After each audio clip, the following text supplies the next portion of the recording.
William really doesn't want to have anything to do with him. A parent is slightly different. You know, he loves his son, but he's very hurt by what his son has done. And there doesn't seem to be any move of rapprochement. He says, yeah, he wants to see his father. He made that silly comment a few weeks ago that he doesn't know how long his father has got. I mean, you don't say things like that in public. So he's got a lot of ground to make up. And the ground is with a capital A, apology. And you've got to mean it. But at the moment, his father won't see him because his father sees him, that anything he says will be all over the airways, all over the internet in a nanosecond. And at the moment, he can't trust him.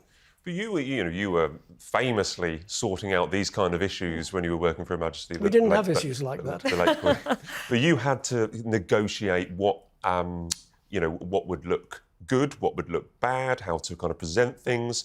This would cause a massive headache to you if you were in your position. It would cause a massive headache because you just don't roll over having been rubbished for such a long time over a wide platform. You know, Netflix has got millions of listeners.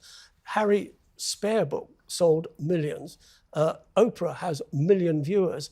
To rubbish the royal family to that extent and then expect everybody to roll over and say, oh, you know, kiss and make up, you know, all is forgiven. There's an equation to this. And the other half of the equation is Mrs. Wales, Mrs. Sussex. Prince Harry has spent years throwing grenades at his own family. Explosive interviews, tell-all memoirs, and Netflix confessions that tore at the heart of the monarchy. But now, after years of damage, Harry reportedly wants back in. The question is, why should the royals roll over for the man who's done everything to destroy them? Tonight, we uncover the motives, the hypocrisy, and the desperation behind Prince Harry's latest move, and ask, is this the end of his rebellion or just the beginning of another royal stunt? Let's not sugarcoat this. Harry's entire post-royal career has been built on attacking the very institution that made him. From Oprah's couch to Spare, he's painted the royal family as cold, cruel, and racist. Millions watched as he humiliated his own father and brother on a global stage. And now, after the backlash, the dwindling Netflix deals, and the isolation in California, Harry's singing a different tune. Suddenly, we're hearing about reconciliation, peace talks, and his deep love for the king. How convenient. This isn't remorse. It's strategy. The Sussex's Hollywood dream is crumbling, and Harry knows he needs his royal connection to stay relevant. The damage he's done can't just be undone with a handshake and a hug.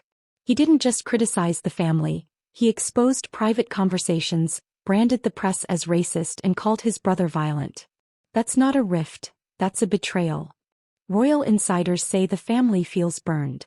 The late Queen's mantra was, never complain, never explain, yet Harry's made a career out of complaining and explaining. And now that public sympathy has dried up and America's media has moved on, Harry suddenly wants a seat back at the royal table? It's not loyalty, it's damage control. Should we be surprised that Meghan Markle has joined a whole long list of celebrities by bringing out a rosé wine? I don't think we should be surprised at anything she does. And as far as bringing out a wine, it's going to sell something for something like 20 quid or 28 US dollars. It's a lot of money. And if you're going to go into that sort of business, you've got to produce a lot of wine to make money. If her jam is anything to go by, it's going to be sold out in about 10 minutes. How many bottles is she producing? Who's producing it? She's not a wine expert.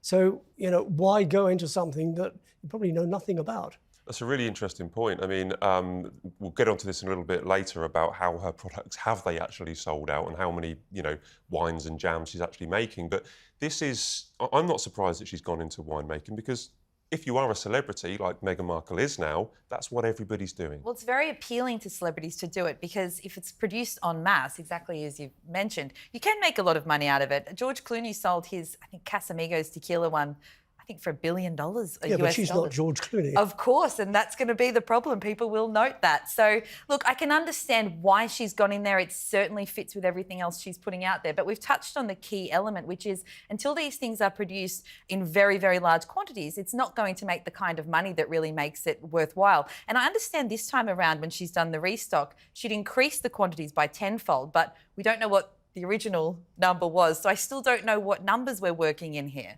Well, there's lots of internet sleuths. If you go online, and there's lots of people who are claiming that they've tried to buy some of these new products. The wine will come out on July the 1st, but the new jams and the new spreads, as we call them, are now on the website. And there are people that claim that they've tried to buy some and they were sold out immediately, suggesting that these were very, very low amounts of stock. Well, the jam was something like 100, wasn't it? And by the time you've given your friends most of them, there's not much left to sell. So, of course, people going online trying to buy will be disappointed, if indeed they are disappointed. And I was reading some interesting articles from PR experts talking about this, because obviously, look, I'm not a branding expert. I don't know what works with the consumers, but I found it interesting when you compare it. You know, obviously there's that mentality of I must have it because it's selling out. It's like when we see a queue and you want to join it because you think there's obviously something worthwhile here. The problem with this is you're talking about stock that you need to replenish in your fridge because it's things that are going to run out. So if you're not able to buy this expensive jam, that's, even if it's wonderful, you are going to find a different type. And then you might get stuck on that other brand, particularly if it costs less money. So in that regard, I don't really understand the long-term strategy of continually selling out of essentially supermarket goods, fancy supermarket goods. But it's the kind of thing you can get at any supermarket. So why would you continually wait months and months on end for these new restocks if you can get it elsewhere? While Harry tries to inch closer to the palace again, Meghan Markle is nowhere to be seen. Coincidence? Hardly. Sources say Meghan is keeping her distance, letting Harry take the heat while she rebrands herself as a Hollywood philanthropist. But many believe Meghan's silence is strategic, waiting to see if Harry's charm offensive works before deciding whether to follow him back into the royal fold. Because make no mistake, their marriage is as much about image as it is about love. Meghan knows the royal name still holds power. But the royals? They're not ready to be used again. Here's the truth. King Charles may want to heal the family, but he also knows the risks. Bringing Harry back means reopening old wounds and inviting more leaks. The palace can't afford another media circus. William, on the other hand, has made it clear, trust must be earned, not begged for. After being publicly humiliated in Spare, can you blame him? Interesting thing on the jam, you mentioned the jam, there's a lady in the States called Donna Collins. She's a world expert in jam making, and she's won over 40 championships in making jam. I'm not sure how these championships work, but she says it's not jam, it's spread, because it has no consistency to it. And if Meghan really wants to get into the market of food, you've got to do your research properly. Don't listen to other people. Do your own research and work on it and see what does sell and what doesn't sell. Don't come up with an idea, oh, I'm going to do jam. I'm going to give half of them to my mates and sell the other half, and then disappoint people who want them.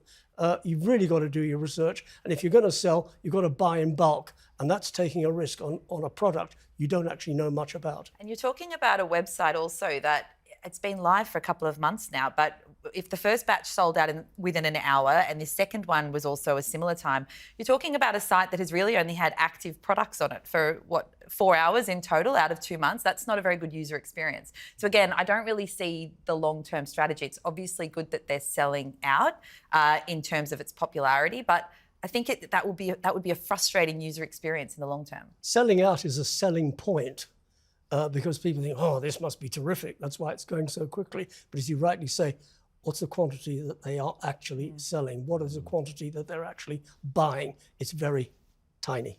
Well, there is a suggestion that you talk about the restocking, because she's not bringing out the spread, not a jam. It's like this raspberry spread. She's not restocking that. So that was her signature product. That was the one that, my jam, everyone knows my jam is my jam. That was the thing. That doesn't exist anymore. She hasn't restocked it. I wonder what the story is behind that too, because she spoke about it on one of the podcasts she did recently. She said that she wanted it to be the kind of thing that people always have in their fridge. But again, that's not a situation that's tenable if it's not available to buy. So I don't really understand that goes against what she herself has said about her signature product. But weren't the jams numbered? They were the initial ones were a limited product. Yes, the initial ones. I think there were 50 to begin with when she did the first soft launch and sent them to all of her friends. So this over 5 years since Megxit, but this firmly places her in the kind of celebrity product arena with other stars. As we mentioned, so many. Like Kylie Minogue has a lovely rosé wine. She's now in that category, isn't she? Celebrity with a small C, I would have thought. It's definitely that category. I think we've seen it more and more from her Instagram. We've spoken about this on the show in the way that she's presenting it with those curated videos, and it's very much that celebrity influencer wellness space now. It does feel that it's worlds away from her royal days, but to be honest, I don't think she minds. It doesn't appear that she's thinking about that royal connection in terms of how they might view it. I was quite pleased. There's a story over the weekend in the Sunday Times, quite an in-depth, well-briefed, I think, story about where Prince William is at the moment. These are the kind of things we've been hearing for a while, that he wants to do things his own way, but he's obviously respecting everything that his father is doing. He's gone through lots of incredible training, and he's concentrating, not trying to spread himself too thin, concentrating on many of his wonderful charities and events. This week he's lots of climate talks that he's been attending this week. But there was one comment in here, and I'm just going to read it out, and I want to get your thoughts. This was from a source that I spoke to the Sunday Times, and they said, it used to be that the family stuff with Harry was taking up a lot of space in his head. It was a very close relationship, and he was very upset, but he's not letting it get to him anymore. It's a challenge, it's sad, but it's a much healthier space for him to be at.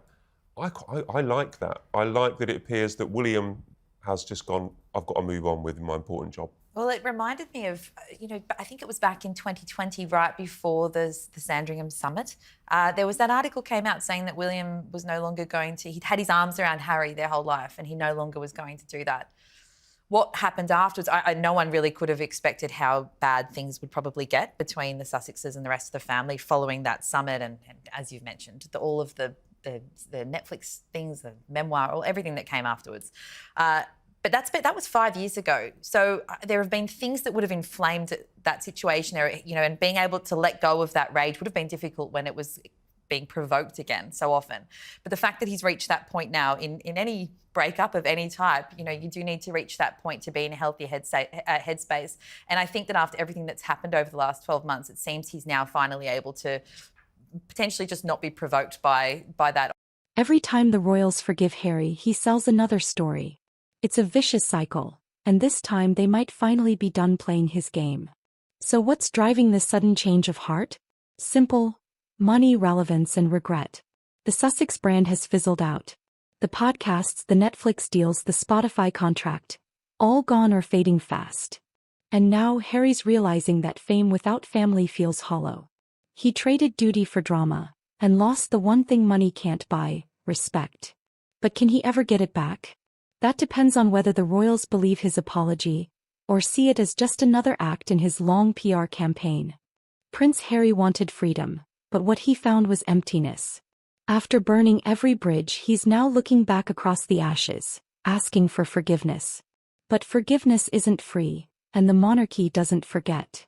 Harry's future depends on one thing: whether he truly means it this time, or whether he's just playing another royal game for sympathy and survival.